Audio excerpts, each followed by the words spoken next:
Hello students, स्वागत है आप सभी का यूट्यूब के इस चैनल में जिसका नाम है संजय सर क्लास। और आज के वीडियो में हम लोग प्रकाश के ध्रुवण नाम के इस टॉपिक को आगे बढ़ाते हुए महत्वपूर्ण और वेरी इंपॉर्टेंट टॉपिक का डिस्कस करेंगे, ब्रूस्टर का नियम।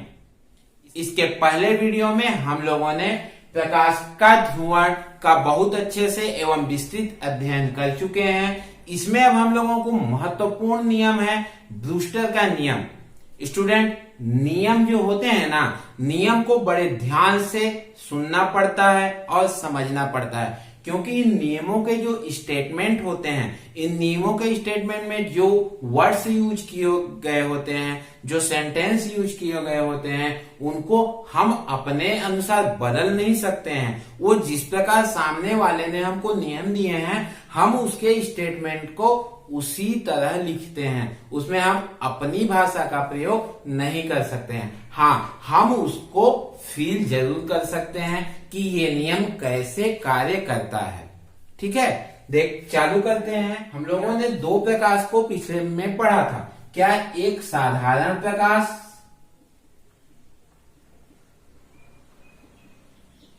जो कैसा था, जो जिसका कंपन सभी दिशाओं में होता था, इस तरह से, जिसका कंपन सभी दिशाओं में होता था।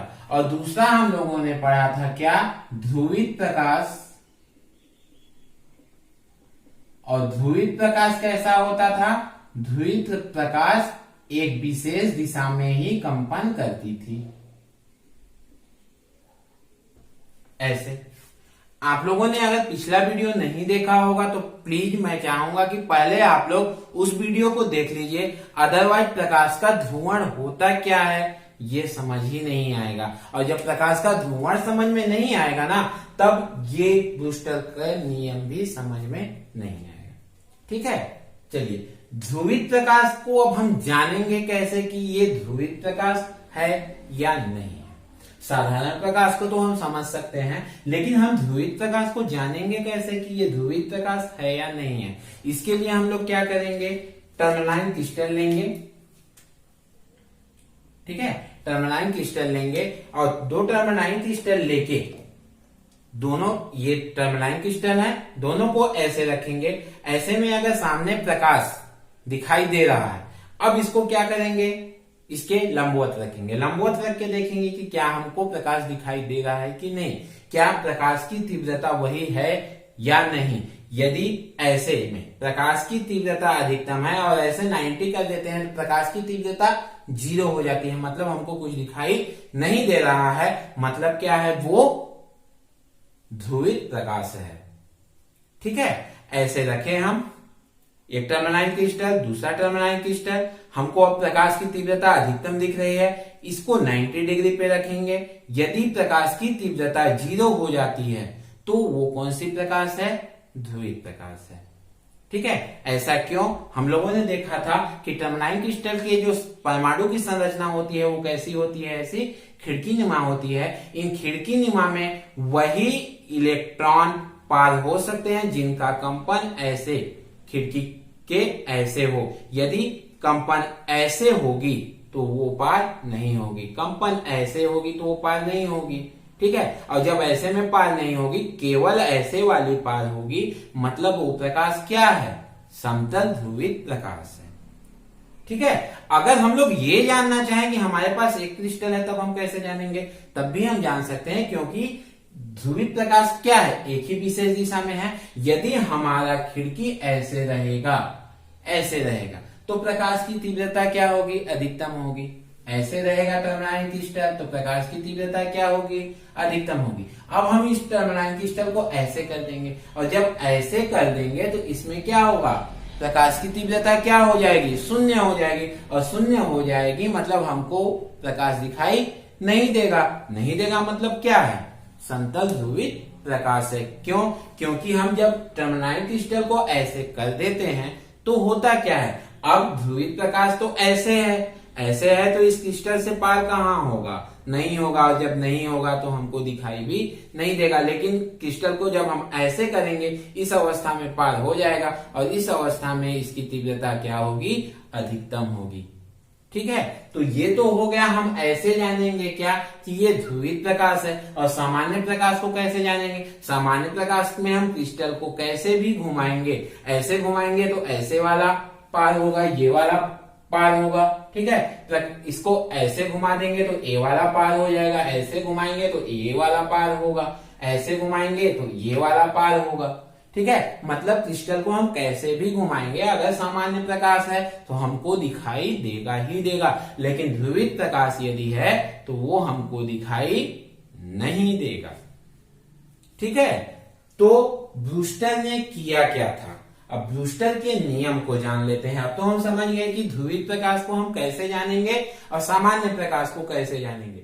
अब ब्रूस्टर का नियम ऐसा है कि मान लीजिए ये कोई है एक सतह जिस पर कोई प्रकाश का किरण इस पर क्या हो रहा है, आपतित हो रहा है ये, और ये प्रकाश किरण कैसा है, ये कोई सामान्य प्रकाश है, ये कोई क्या है, साधारण प्रकाश है। ऐसे बनता है साधारण प्रकाश, कोई साधारण प्रकाश इस पर क्या हो रहा है, आपतित हो रहा है, और ये है इस पर क्या, अभिलंब।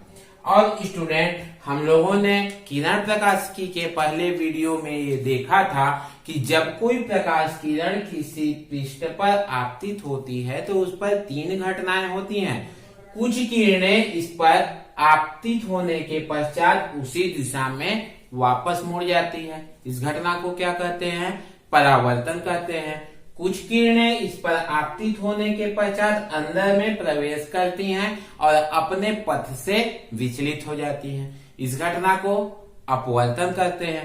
कुछ किरणें ऐसी होती हैं जो इस परावर्तक पृष्ठ पर क्या होती है, अवशोषित हो जाती है, जिसे हम क्या बोलते हैं, अवशोषण कहते हैं। अब इस चीज को हम लोग एक उदाहरण में देखते हैं कि कैसे ये तीनों घटनाएं एक साथ होती हैं। मान लीजिए एक साफ पानी है, साफ जल है, उसमें जब हम देखते हैं तो हमारे चेहरे का प्रतिबिंब उस पानी में दिखाई देता है। कैसे, प्रकाश की किरणें उस पर हम आपतित होती है, हमारे चेहरे से आपतित होती है, और परावर्तित होकर कहाँ पड़ती हैं, हमारी आंखों पर पड़ती है, तब हमें हमारा प्रतिबिंब दिखाई देता है। क्या हो गया, ये परावर्तन की घटना हो गया। फिर जब साफ पानी होता है, जैसे हम झरने में देखते हैं, तो उसमें साफ पानी में हमें नीचे के तल, अगर पत्थर भी हैं तो हमें नीचे के पत्थर दिखाई देते हैं। मतलब क्या हुआ कि प्रकाश की किरणें उस पर आपतित हुई, फिर उसके अंदर प्रवेश की, मतलब अपवर्तित हुई, तब तो हमें अंदर के पत्थर दिखाई दे रहे हैं। ठीक है, और तीसरी घटना में जब हम अपने चेहरे को उसी पानी में देखते हैं तो हमें साफ प्रतिबिंब वैसा दिखाई नहीं देता है जैसे हमें दर्पण में दिखाई देता है। इसका मतलब क्या है कि पानी में कुछ किरणें अवशोषित भी हो जाती हैं।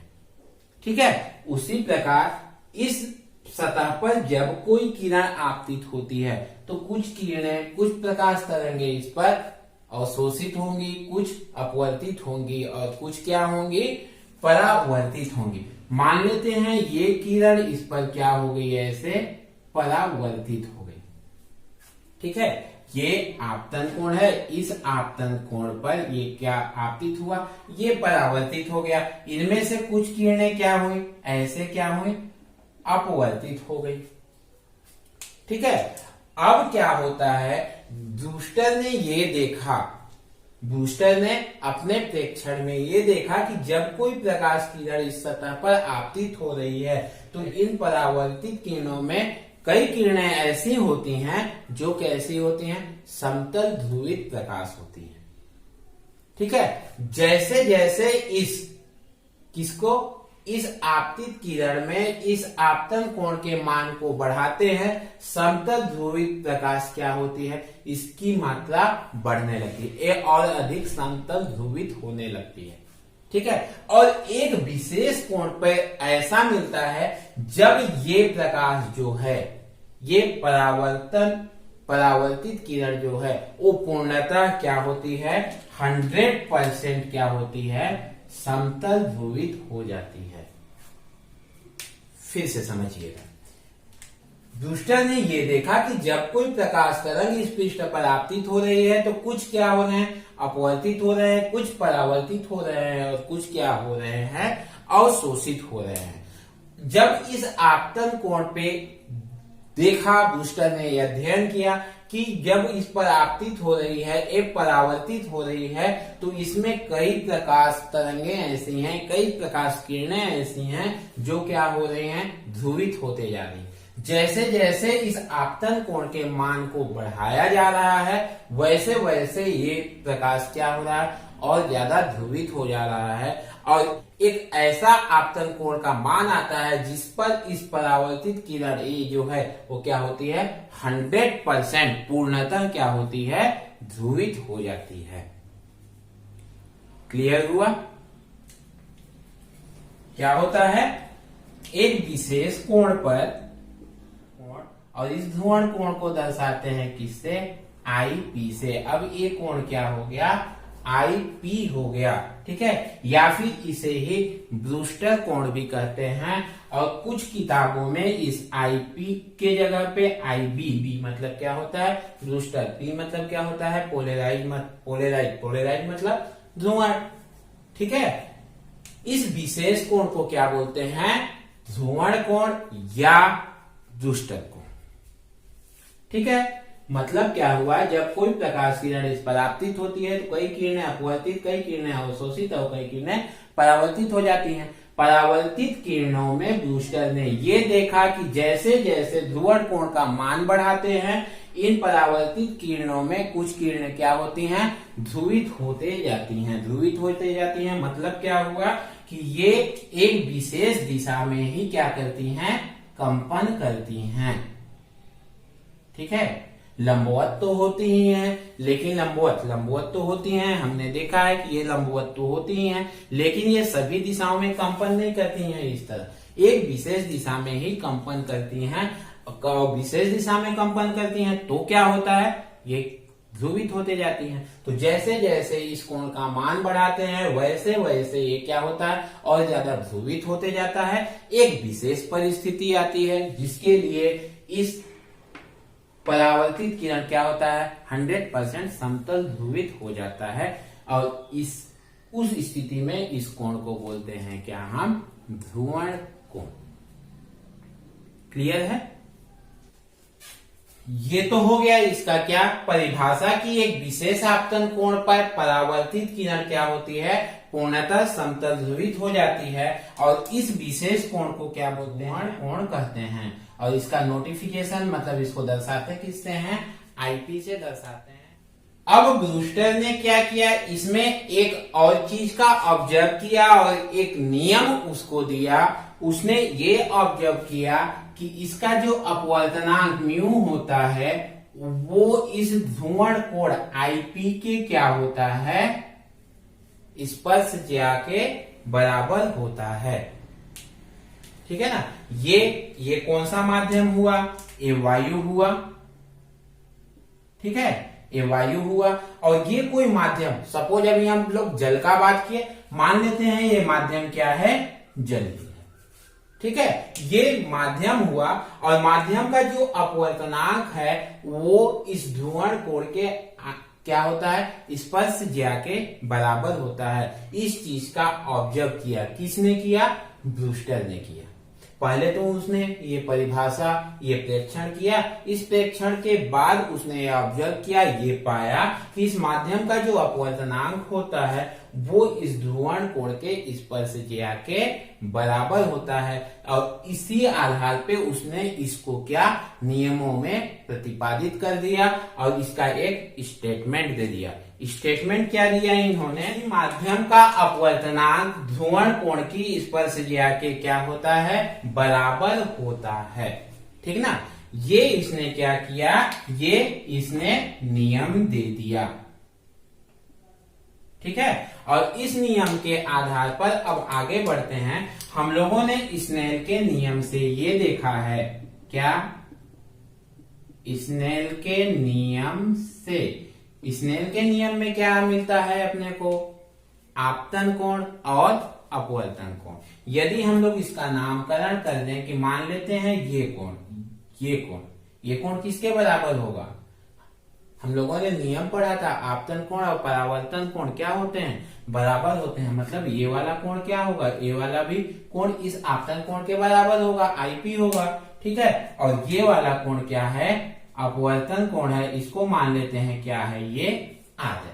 तो स्नेल के नियम से क्या होगा? स्नेल के नियम से म्यू क्या? म्यू2 बटे म्यू1, यही होगा ना। दूसरे माध्यम का अपवर्तनांक बटे पहले माध्यम का। तो दूसरा माध्यम क्या है? जल है। जल का अपवर्तनांक मान लेते हैं इसका क्या है? म्यू2 है, इसका क्या है? म्यू1 है। तो म्यू2 बाई म्यू1 बराबर क्या होगा? स्नेल के नियम से साइन आईपी बटे साइन आर होगा।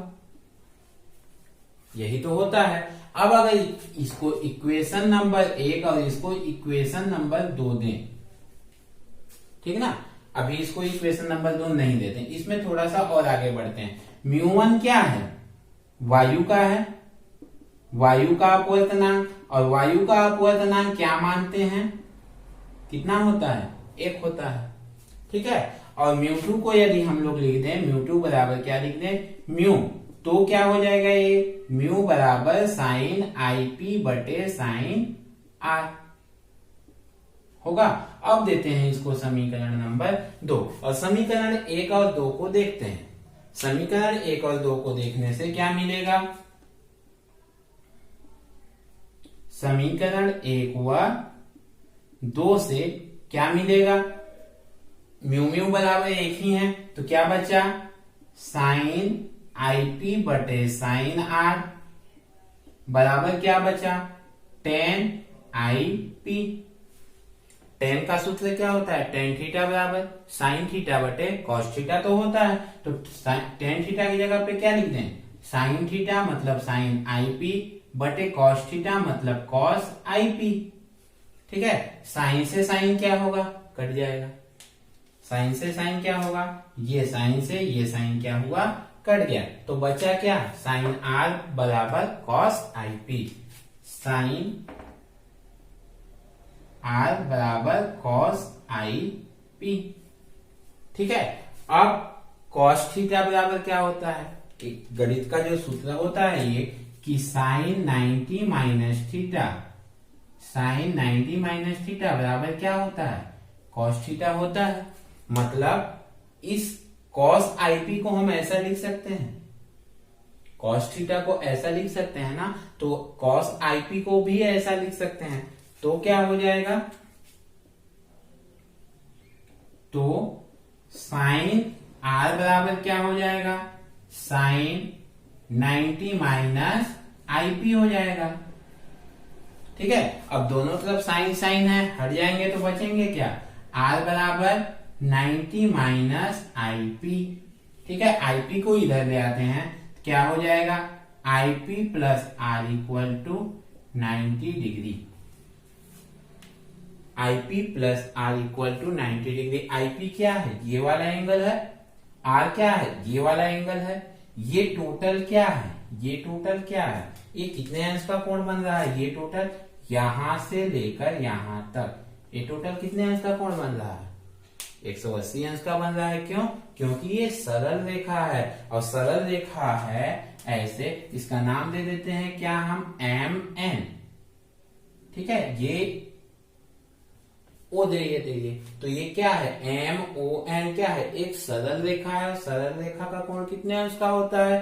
180 अंश का होता है। और ये जब पूरा कोण 180 अंश हो जाएगा तो ये जो बचेगा, ठीक ना, लिख देते हैं यहां पे रेखीय युग्म क्या है?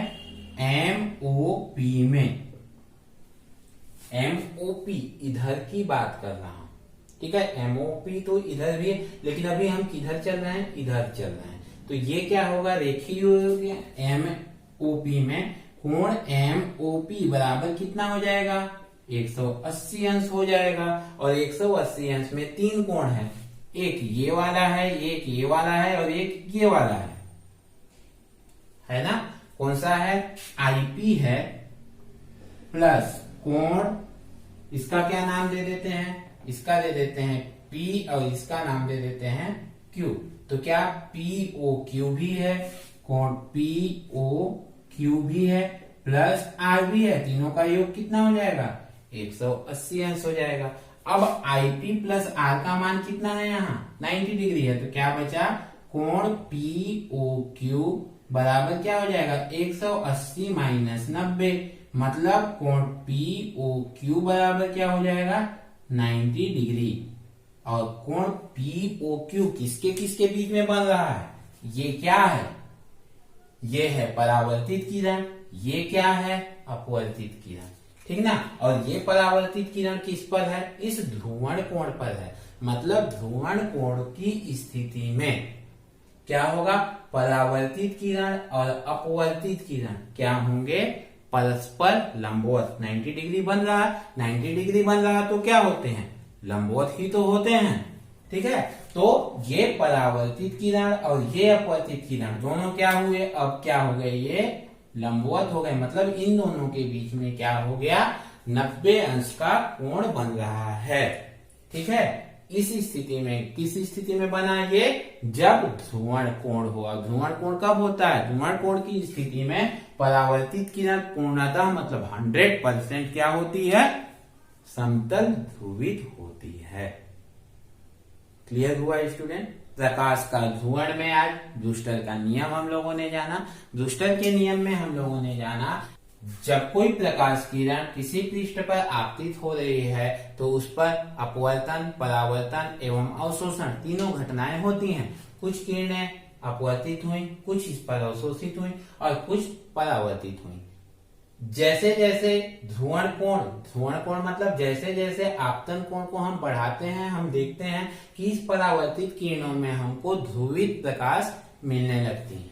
और जैसे जैसे बढ़ते जाता है ध्रुवण की मात्रा भी क्या होती है, बढ़ते जाती है। और एक विशेष कोण पर, आपतन कोण का एक विशेष मान होता है जिस पर ये जो परावर्तित किरण है वो क्या है, पूर्णतः समतल ध्रुवित हो जाती है। पूर्णतः मतलब 100% क्या होती है, समतल ध्रुवित हो जाती है। और आपतन कोण के इस मान को बोलते हैं क्या, हम ध्रुवण कोण बोलते हैं, ठीक है। मतलब एक विशेष आपतन कोण पर परावर्तित किरण क्या होती है, पूर्णतः समतल ध्रुवित हो जाती है, जिसे हम ध्रुवण कोण बोलते हैं, ठीक है। अब इसमें ब्रूस्टर ने ये दिया दूसरा, पहला ऑब्जर्वेशन ने किया, दूसरा ऑब्जर्वेशन में ये देखा कि इस माध्यम का जो अपवर्तनांक होता है वो इस ध्रुवण कोण के स्पर्शिका के क्या होता है, बराबर होता है, ठीक है। किसी माध्यम का अपवर्तनांक ध्रुवण कोण के स्पर्शिका के बराबर होता है। स्नेल के नियम से आए हम लोग पाए, दूसरे माध्यम का अपवर्तनांक बटे पहले माध्यम का अपवर्तनांक बराबर साइन आई बटे साइन आर होता है, ठीक है।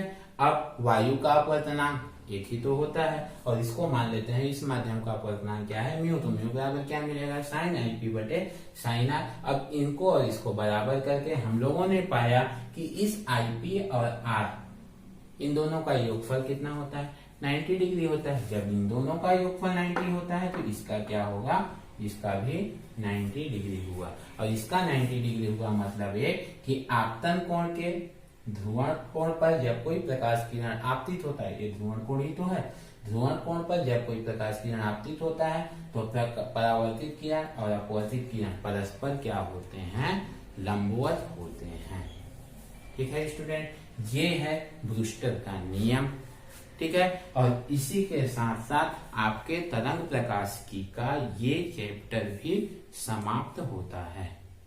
आप लोगों को यदि कोई टॉपिक ऐसा हो जो समझ में नहीं आया हो, आप कमेंट बॉक्स में जाके कमेंट्स कर सकते हैं। वीडियो को 1-2 बार रिवाइज करके देखिएगा, अच्छे से समझ में आ जाएगा। आई होप आप लोगों ने वीडियो को अच्छे से समझा होगा, एंजॉय किया होगा और लाइक भी किया होगा। आज के वीडियो को भी लाइक कीजिए, सब्सक्राइब कीजिए और अपने दोस्तों में शेयर कीजिए। आज के लिए इतना ही। अब अगले वीडियो में आप लोगों के लिए एक नया अध्याय लेकर आऊंगा।